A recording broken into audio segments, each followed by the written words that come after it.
నమస్కారం. Welcome to my channel. ఈ వీడియోలో ఏపీలో టీచర్లకు పీ4 దత్తత కార్యక్రమం.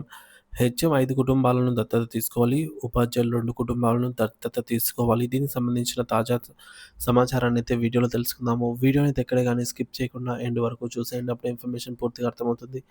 అలాగే వీడియో చూస్తున్న ప్రతి ఒక్కరు వీడియోకి అయితే లైక్ చేయండి ఫ్రెండ్స్. ఈ వీడియోని తోటి ఉద్యోగ మిత్రులతో షేర్ చేయండి. కొత్తగా చూస్తున్నవారు ఇంకా ఎవరైనా సబ్స్క్రైబ్ చేసుకోకుంటే వెంటనే మన ఛానల్‌ని సబ్స్క్రైబ్ చేసుకోండి.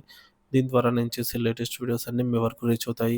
ఇక ఆలస్యం చేయకుండా వివరాల్లోకైతే వెళ్ళిపోదాము. ఫ్రెండ్స్, ఇక విషయానికొచ్చినట్లయితే ఆంధ్రప్రదేశ్‌లో ఒక కొత్త నాటకం మొదలైంది. ప్రభుత్వ అసమర్థత, హామీల వైఫల్యం మరియు బాధ్యతారాహిత్యం కలిగిన ఒక వింత రూపం దాల్చిందనే చెప్పాలి. దాని పేరే పీ4 peoples participatory in poverty eradication. ఈ కార్యక్రమం పేరు వినడానికి ఎంతో గొప్పగా ఉందో, దాని ఆచరణ అంతకంటే ఘోరంగా ఉద్యోగుల పాలిట శాపంగా మారిందని చెప్తున్నారు. ముఖ్యంగా బోధన చేయవలసిన ఉపాధ్యాయులు బలవంతపు దాతలుగా మార్చి వారి ఆత్మగౌరవాన్ని దెబ్బతీసే ఈ యొక్క ప్రహసనంపై రాష్ట్ర వ్యాప్తంగా తీవ్ర విమర్శలు వెల్లువెత్తుతున్నాయి. హామీల ఎగవేతకు పీ4 ముసుగు అంటున్నారు. ఎన్నికల ముందు ప్రతి మహిళలకు నెలకు 1500 ఇస్తామన్న ఆడబిడ్డ నిధి హామీ అధికారంలోకి వచ్చాక ప్రభుత్వానికి గుదిబండగా మారింది. ఆ భారం మోయలేక, ప్రజాగ్రహం చవిచూడలేక ప్రభుత్వం తెలివిగా ఒక డైవర్సివ్ టాక్టిక్స్‌ను తెరలేపింది. పేదరిక నిర్మూలన అనే బృహత్కర లక్ష్యం పేరుతో పీ4 అనే పథకాన్ని తెరపైకి తెచ్చింది. ఇందులో ప్రభుత్వ పాత్ర కేవలం పేదలను గుర్తించడం కాగా, దాతలైన మార్గదర్శకులు వారిని దత్తత తీసుకోవాలి. ఈ పథకానికి ఆడబిడ్డ నిధికి ముడిపెట్టి అసలు హామీని పూర్తిగా పక్కన పెట్టేశారు. ఇది కేవలం హామీని ఎగ్గొట్టే ఒక వ్యూహాత్మక ఎత్తుగడ తప్ప మరొకటి కాదని అంటున్నారు. ఉపాధ్యాయులపై అమానుష్యమైన భారం. స్వచ్ఛంద దాతలు ముందుకు రావడంతో ప్రభుత్వం తన దృష్టిని ఉద్యోగులపై ముఖ్యంగా సులభంగా లొంగదీయవచ్చు భావించే ఉపాధ్యాయులపై పెట్టిందని అంటున్నారు. నిరంకుశ ఉత్తర్వులు. రాష్ట్రంలోని అన్ని యాజమాన్యాల పాఠశాలల్లో పనిచేసే ప్రధాన ఉపాధ్యాయులు 5 కుటుంబాలను, ఉపాధ్యాయులు 2 కుటుంబాలను తప్పనిసరిగా దత్తత తీసుకోవాలని జిల్లా విద్యాశాఖ అధికారుల డీఈఓ ద్వారా ఆదేశాలు జారీ అయ్యాయి. దీనికోసం ప్రత్యేకంగా ఆన్‌లైన్ రిజిస్ట్రేషన్ లింకులు కూడా పంపించారు. ఇకపోతే ప్రభుత్వం మారినప్పుడల్లా కొత్త యాప్‌లు, ఆన్‌లైన్ సేవలలో ఇప్పటికే బోధనకు దూరమైన గుమస్తాలుగా మారుతున్నామని ఆవేదన చెందుతున్నటువంటి ఉపాధ్యాయులు ఈ బలవంతపు దత్తత మరో తలనొప్పిగా మారిందైతే అంటున్నారు. తమ కుటుంబ పోషణకే నెల జీతం కోసం ఎదురుచూసే తాము మరో 2 కుటుంబాల భారాన్ని ఎలా మోయగలమని వారు ప్రశ్నిస్తున్నారు. ప్రైవేట్ స్కూళ్లలో 10,000 జీతానికి పనిచేసే టీచర్ల పరిస్థితి మరీ దారుణం.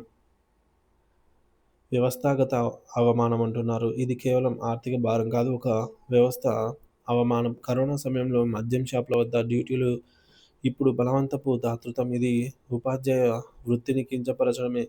తమ డీఏల కోసం సిపిఎస్ రద్దు కోసం రోడ్డెక్కి పోరాడుతున్న ఉపాధ్యాయులను వారి అసలు సమస్యల నుంచి దృష్టి మళ్లించే కుట్రలో భాగంగానే ఈ పీ4 కార్యక్రమాన్ని వారిపై రుద్దుతున్నారనే విమర్శలు బలంగా వినిపిస్తున్నాయి. ప్రభుత్వం యొక్క ద్వంద్వ ప్రమాణాలు మరియు పరువు నష్టం. ఈ పీ4 పిచ్చి ఎంతగా ముదిరిందంటే రాష్ట్రంలోని కలెక్టర్ల నుండి క్రింది స్థాయి ఉద్యోగుల వరకు అందరినీ ఇందులో భాగస్వాములను చేయాలని పైనుంచి ఒత్తిళ్లు వస్తున్నాయట. ఇటీవల సింగపూర్‌లో ముఖ్యమంత్రి చేసిన వ్యాఖ్యలు ఈ మనస్తత్వాన్ని స్పష్టం చేస్తున్నాయి అనైతే అంటున్నారు.